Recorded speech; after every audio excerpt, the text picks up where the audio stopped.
चकित भैंसिया के नजरिया मुंदरिया में राम जी लिखा बा। चकित भैल सिया के नजरिया मुंदरिया में राम जी लिखा बा।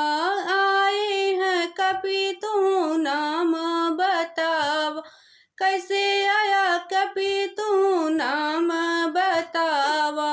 कैसे पाया मुंदरी भेद बतावा, कैसे के आया लंका नगरिया मुंदरिया में राम जी लिखावा। चकित भैंसिया के नजरिया मुंदरिया में राम जी लिखावा।